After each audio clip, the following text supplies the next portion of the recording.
Hello दोस्तों, the vision academy के YouTube channel पर आपका हार्दिक स्वागत और अभिनंदन करते हैं। देखिए, सबसे पहले आज हम बात करेंगे परसेंटेज में। परसेंटेज की कई क्लासें हो भी चुकी हैं, तो बेसिक क्लासें पीछे हो चुकी हैं। आप लोग उन क्लासों को जा कर के देख सकते हैं। देखिए, आज की क्लास जो है छोटी होगी, इसमें बेस्ट क्वालिटी के क्वेश्चन होंगे हमारे साथ। देखिए, सबसे पहले हम क्वेश्चन की बात करते हैं कि ये क्वेश्चन क्या क्या दिया गया, इसमें ध्यान से समझिए। इसमें 3 लोग हैं। कह रहा है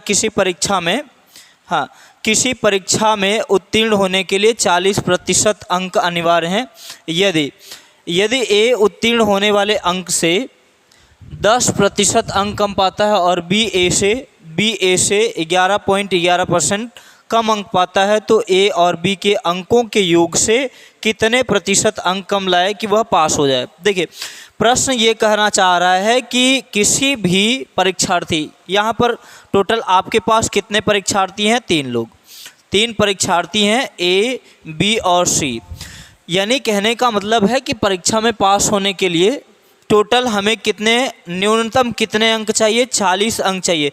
यानी 100% में से हमको 40 अंक चाहिए। अगर 40 अंक कोई भी विद्यार्थी इसमें पा जाता है तो वो पास हो जाएगा।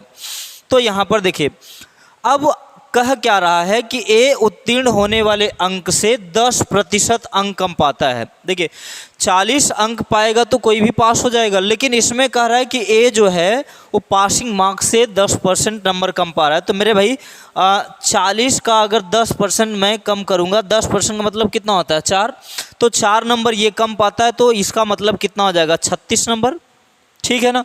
उसके बाद यहाँ पर अगले स्टेप में देखिए, कह रहा है कि बी ए से 11.11% नंबर कम पाता है। इसका मतलब ए तो 36 नंबर पा रहा है, बी इससे 11.11% कम पा रहा है। इसका मतलब क्या है? 11.11% की फ्रैक्शन वैल्यू कितनी होती है? 1/9।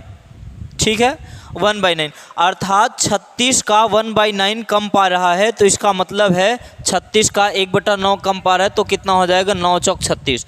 कितना मार्क्स कम पा रहा है? 4 मार्क्स ये कम पा रहा है। इसका मतलब ये तो 36 पा रहा है, इससे 4 मार्क्स कम पा रहा है बी। इसका मतलब ये कितने अंक पा रहा है? 32 अंक।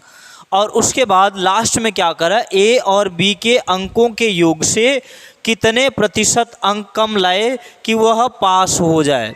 यानी सी की बात कर रहा है। तो देखिए, सी जो है न्यूनतम कितने अंक पाएगा कि पास हो जाएगा? भाई, किसी भी स्टूडेंट को यहाँ पर 40 अंक पा जाने पर वो पास हो जाता है। तो क्या करा? ए और बी के अंकों के योग से कितना कम पाए। तो ए और बी के अंकों का योग कितना हो जाएगा? 32 और 36 को आप जोड़िए, 68। यहाँ 68 से ये 40 पा रहा है, इसका मतलब कितने मार्क्स कम पा रहा है? भाई, कितने मार्क्स कम पा रहा है? 28। 28 बटा कितना आ जाएगा? 68। तो यहाँ पर ध्यान से समझिए, अगर इसे डिवाइड करेंगे तो 68 है यहाँ पे, माफ़ करिएगा। यहाँ पर इसे अगर हल करेंगे तो 7 चौक 28 और 17 चौका 68, यानी नीचे कितना आएगा? हर में कितना आएगा? 17। तो आपका राइट आंसर कितना हो जाएगा? 41 सही 3/17। यहाँ पर आपको जब इस टाइप का क्वेश्चन आता है, देखिए, जब आप लोग किसी भी टेक्निकल एग्ज़ाम को देते हैं, कोई भी, चाहे यूपी पुलिस हो, यूपीएसआई हो, एसएससी हो, सीजीएल वगैरह हो, कोई भी एग्ज़ाम देते हैं तो उसमें क्वेश्चन मायने नहीं रखता है, उसमें आपकी स्किल मायने रखती है। तो आप कितने शार्ट तरीके से उसे कर सकते हैं, कितने बेहतर ढंग से उसे बना सकते हैं, कैलकुलेशन कितना कम कर सकते हैं। तो कैलकुलेशन को यहाँ पर अपने कैलकुलेशन को फास्ट करिए। देखिए, यहाँ पर दूसरे क्वेश्चन की बात करते हैं। दूसरा क्वेश्चन क्या कर रहा है? कह रहा, एक परीक्षा में बी ने ए के प्राप्तांक से 20% अधिक अंक प्राप्त किए और ए ने सी के प्राप्तांकों से 10% अंक प्राप्त किया। अब कह रहा है कि डी सी के प्राप्तांकों से 20% अधिक अंक प्राप्त करता है, तो डी के प्राप्तांक ए के प्राप्तांक से कितने प्रतिशत अधिक हैं। अब यहाँ पर देखिए, हमारे पास कितने लोग टोटल हैं? ए बी सी डी, 4 लोग हैं। तो हमें रिलेशन किस में पूछ रहा है? देखिए, क्वेश्चन को करने का सबसे बेस्ट तरीका क्या होता है? लास्ट में देखिए, क्वेश्चन पूछ क्या रहा है, क्वेश्चन में कह क्या रहा है। तो कनेक्टिविटी ए और डी की है। यहाँ पर देखिए, ए और डी की अगर मैं बात करूँ तो ए और डी के बीच में जो कनेक्ट करने वाला व्यक्ति है वो कौन है? सी है। तो क्या यहाँ पर बी और बी का कोई यहाँ पे रोल है? तो बी का तो कोई रोल नहीं है भाई। यहाँ तो ये वाला यहाँ तक ये लाइन हमको कंफ्यूज करने के लिए दिया है।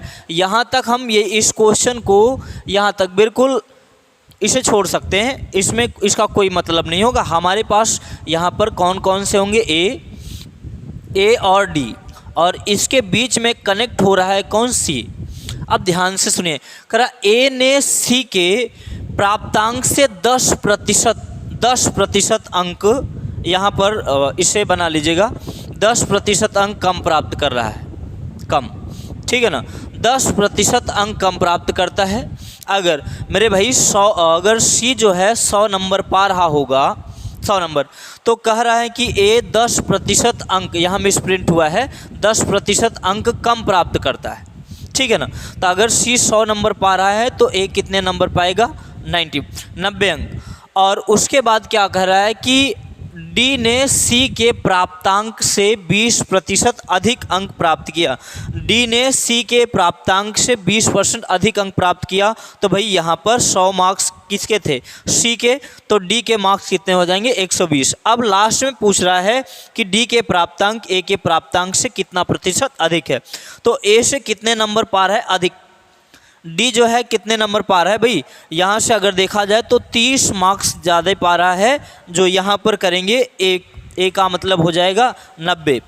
तो यहाँ पर अगर इसे डिवाइड करेंगे, देखिए बहुत ज़्यादा अगर कैलकुलेशन अगर आप करेंगे तो किसी भी एग्ज़ाम में आपके पास टाइम नहीं बचेगा, और टाइम को बचाने के लिए आपको इसकी गणना 60 तरीके से करनी होगी। आपको यहाँ पर याद रहना चाहिए कि 30 तिहाई 90, 1/3 जो होता है, 1/3 में यहाँ पर परसेंटेज में इसकी वैल्यू कितनी होती है? 33.1/3%, ठीक है। तो यहाँ पर देखिए हमने यहाँ पर आपको कितने क्वेश्चन कराए हैं? 2 क्वेश्चन। तो आज की क्लास जो है छोटी ही होने वाली है, ठीक है ना। नेट स्लो होने के कारण ऐसा हो रहा है, ऐसी समस्या आ रही है।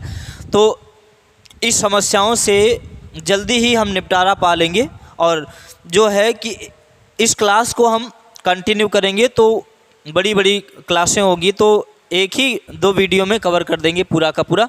तो इसी तरीके से लगातार चैनल पे बने रहें। तो यहाँ पर इसी तरीके से आपको करने हैं क्वेश्चन को। क्वेश्चन में कोई भी फार्मूला वगैरह नहीं लगाना है, आपको विदाउट फार्मूले से क्वेश्चन को करना है। तो बने रहिए, हम मिलेंगे अगले दिन नेक्स्ट क्लास में।